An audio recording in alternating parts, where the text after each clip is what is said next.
Greetings, my friends, and welcome to another episode of The World According to Woz. It's now Tuesday morning, March 7th, 2023, and I hope you all are doing well. I'd like to start out today talking about the January 6th video footage that was given to Tucker Carlson over at Fox News. And apparently he received about 44,000 hours of video footage from what happened on January 6, 2021 in D.C. And the video footage paints a very different picture than the one the Democrats and the mainstream media have painted so far. Tucker started showing some footage from this Monday night on his show. And one of the things he talked about was he talked about Jacob Chansley. Now, Jacob Chansley was the so-called QAnon shaman. You probably remember him. This guy's a 33-year-old Navy veteran. And he's been sentenced to nearly 4 years in prison.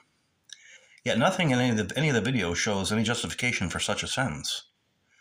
I mean, the video shows him being helped by Capitol Police while he was in the Senate chambers.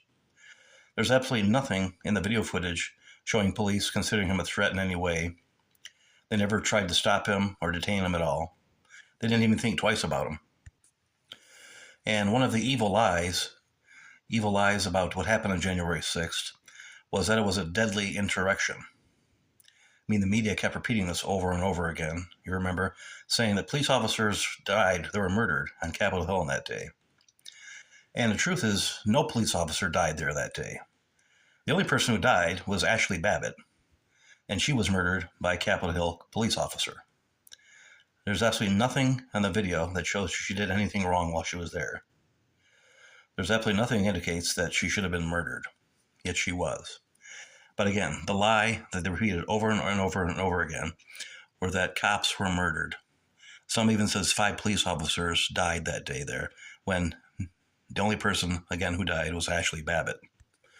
Another lie that the media kept spouting was that Officer Brian Sicknick was murdered there on January 6th. And of course, this is also a lie. The video shows him walking around incoherent after he was supposedly murdered by visitors on that day. In fact, Carlson mentioned that there's a timestamp on the video showing that when they testified when he died on Capitol Hill, the time they gave was actually before he actually died. And actually he died days later. I can't remember exactly how long after it was. It was a week ago, week after, or 2 weeks, several weeks after he died. And if I remember correctly, the coroner said it had absolutely nothing to do with what happened on January 6th. Now, this lie that was perpetrated by the media is actually perpetrated by the New York Times. And the Times later retracted the lie, but by then the damage was already done, which is the whole point of telling such a lie. They know that the initial story, which is on the front page and all over news media, is what's going to grab everybody's attention. And then when they issue a correction on page A32, somewhere in the back of the paper in a tiny little section, nobody's going to notice. And even if some people do, the vast majority of the people are still going to believe the initial lie, which is what they talked about over and over and over again. Now, Monday night was the first night that Carlson actually had some of the video, was talking about it. And he's going to have some more again tonight, Tuesday night. And then he's going to have more stuff in the future on this. So if you don't watch his show, or actually you could even check it out on YouTube. They've got videos, Tucker Carlson, highlights from his show on Fox News' channel on YouTube. You can check it out. I want to move on now to Atlanta, Georgia. And our dear friends, Antifa, well, they're at it again. I don't know if you remember, back in January, Antifa actually shot at cops in Atlanta and actually sent one to the hospital by hitting him with the bullet. And the cops, of course, shot back in retaliation and ended up killing this terrorist who actually shot the cop. Well, Antifa was not happy about that, and they declared war on the cops in Atlanta and have spent the past month or so terrorizing residents in the area, as well as the police. Well, this past weekend, these terrorists laid siege to the police training construction site there. And that's the whole thing about their protests. They call it protests. It's not protests. It's violent riots and terrorism. And these terrorists are throwing explosives and Molotov cocktails at the cops during the weekend. And according to news reports, 35 of these terrorists have been detained including people from France and Canada. In fact, the vast majority of these 35 that were detained don't even live in Georgia. So these are just traveling terrorists. I don't know if they recruit them or what, but they shouldn't seem to show up whenever there's some sort of terrorism going on. It was happening in Washington and Portland during 2020 and that, when they were, bombing the police headquarters there back in 2020. A lot of these people didn't even live in the state. Now, these domestic terrorists in Atlanta are calling themselves forest defenders. And they've been living in the area where the facility is trying to be built for the past few months now, at least for a few months, if not longer. And their whole plan is to keep Atlanta from building this police and fire training facility. And the question I have is, why are these terrorists allowed to do this? I mean, why did the police let them occupy this area?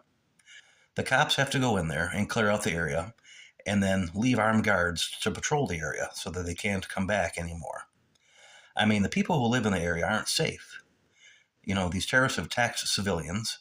They stopped a man in his truck and set it on fire. They set fire to new homes that are being built in the area. When are they finally going to say enough and clean out the area? There's absolutely no reason for this. If need be, they can call in the National Guard. But they've got to put a stop to it. They've got to clear out the area. It's just not safe for the people who live there.